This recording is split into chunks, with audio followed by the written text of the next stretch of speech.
Hey there, welcome to the channel. So a lot of you know that I come from a blended household. My wife Tara eats gluten-free, and while she's not celiac, her intolerance for gluten is so high that she doesn't eat any gluten. I am the cook of the house and I eat whatever, so gluten does not bother me. Well, 90% of my meals are gluten-free, but some of them aren't. So today, I'm gonna not only make a recipe, but I'm gonna show you some tips at how to make one recipe and split it up so both the gluten-eating people in your household as well as the gluten-free people can basically have the same thing without it being a lot of effort on your part for doing extra things. Tomorrow, we're going to a barbecue, so I'm gonna bring gluten-free pasta salad. So I'm gonna show you how to make it and tell you what to do to make sure the people that eat gluten get theirs and Tara can have her own separate bowl. I'm Jamie with Savorysaver. I share gluten-free recipes, tips, tricks, and resources to make your gluten-free lifestyle easier. So please consider hitting subscribe and let's get started. So this gluten-free pasta salad is super easy to put together, as most pasta salads are. So let's go over the ingredients and the tips as we make the pasta salad so you guys can make two versions if you need to for your family or gatherings or whatever and not spend any extra time doing it. So the first thing, of course, the biggest gluten issue in pasta salad is the pasta. So this recipe uses anywhere from 12 ounces to a pound of pasta. I typically will use Rotini or the tricolored Rotini, and regular pasta, you guys know you can make a day ahead and it's still great the next day. Gluten-free pasta, not so much. So I'm gonna make everything today except for my gluten-free pasta.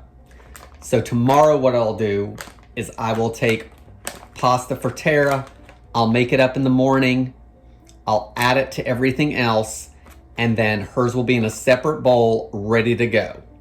So one of the things this is gonna do is her pasta is gonna be better tomorrow because it's the day it was made. The second thing it's gonna do is I'm not gonna have cross-contamination between the regular pasta and the gluten-free pasta. So if I'm only cooking one pasta, I'm not gonna be putting spoons in the other container or the other pot or anything. So this is one of the pastas we really like right now, tinkyata. I can find it in some of the grocery stores. It's also available online, so I will link down below. It does have a good texture, it is not mushy, and it cooks to al dente. So this is one of the better gluten-free pastas that I have found. So let's put those off to the side. The next thing is the dressing. I really like Good Season's garlic and herb dressing for this recipe. It's the packet mix that you find usually on the top shelf over with the other dressings. The problem is it contains soy sauce in it, which is loaded with gluten, so Tara can't have it. So I have my own recipe for a copycat version of Good Season's garlic and herb dressing. So I will link to that video either at the end of this one or down below in the description. But if you don't want to make your own dressing, use your favorite bottled kind. You want about a cup of dressing. So grab a bottle of Italian or maybe some kind of 3-cheese Italian or a vinaigrette. Grab your favorite dressing and use that. You want about a cup. Everything else in the recipe is naturally gluten-free. So let's go over the ingredients and then I'll show you how I'm going to mix it all together. So I like to use one large cucumber, and if you want to peel it, you can. If you don't want to peel it, you don't have to. I usually get the traditional cucumbers, not the English, but I've got some minis and part of an English one here. So that's going to give me about one cucumber. So I'm going to probably peel it, but I'm going to dice it up regardless whether I peel it or not. I'm going to use That's a pretty big onion, so I'm gonna use half an onion. This is a sweet onion. I typically have yellow in the house, and that's what I usually use. So use whatever kind of onion you like. Red onion, yellow onion, sweet onion. You want one large bell pepper. So this was in the fridge. I'm probably gonna use half of an orange and half of a yellow. I usually grab 1 large tomato, so I've got a couple aromas here to make up the difference. I like black olives, so I'm gonna add a small can of black olives sliced. I'm gonna drain it, so buy whatever kind of olives you like or whatever kind you don't like, leave them out. I'm gonna use about 3 ounces of pepperoni that I'm going to quarter. And so, I'm not sure how much is in that bag. I'll cut up and see what I need. This is a 6-ounce bag, so if you buy the packet that's in the cardboard, I think that's about 3.5 ounces. You want 1 of those. I'm also gonna add feta cheese. So this is a great big container, of course. I'm gonna add about 4 ounces, which is the size these smaller packages are in the store typically. Guys, I'm gonna get this all prepped. I'm gonna show you what it looks like, and we're gonna put it in the bowl and mix it up. That's how easy this pasta salad is. So I've got a great big bowl here, and I'm gonna add everything to the bowl and finish it up. And I'm gonna try it this way, so maybe I cannot make a mess.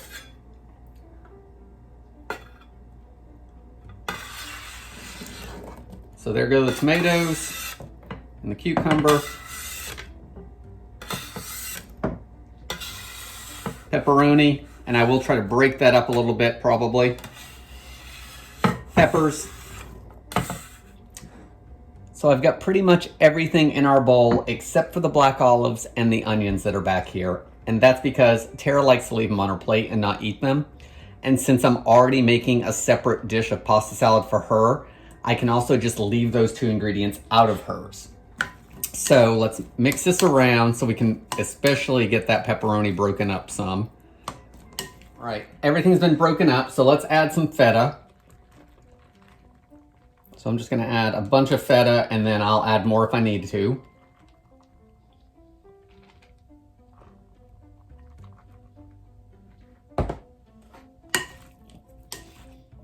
Now I wanna add all of my dressing.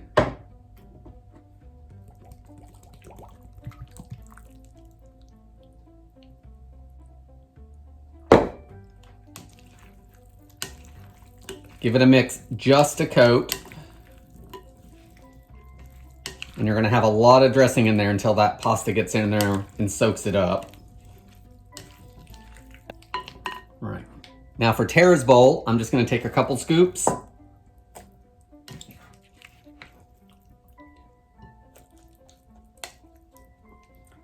So that has everything in it that she eats. Make sure you get a little bit of that liquid from the dressing because we want to have some for tomorrow when we add our pasta to it.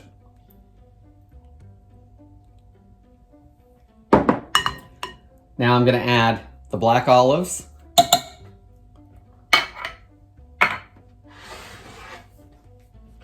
My onion.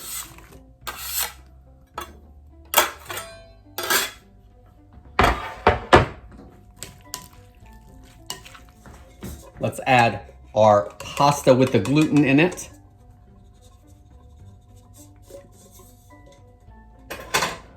Because I've already taken hers out, we're safe. We're not gonna have any cross-contamination from the spoon.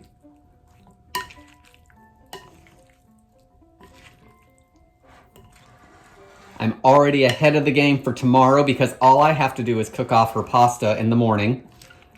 And I will get it in there to marinate with all those vegetables and dressing, and then hers will be cold by the time it's, we have lunch at the barbecue. But it's gonna be day 1, so it's gonna hold together a little better.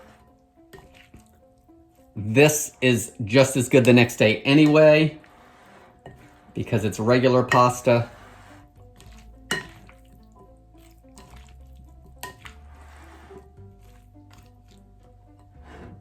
Guys, all I need to do is let this chill. So I'm gonna get in the fridge. I'm gonna get my pre-made batch for Tara that's totally gluten-free for her. This is gonna feed a bunch of people. I've not made any extra work for myself because really the only thing I had to do is get a separate bowl, and I've got to cook some pasta off tomorrow, which isn't a big deal. Guys, I hope you like this recipe. Leave me any comments below if you live with a blended household like I do. If you guys want to hear more tips, please let me know on that. I appreciate you guys watching, and I hope to see you on the next video.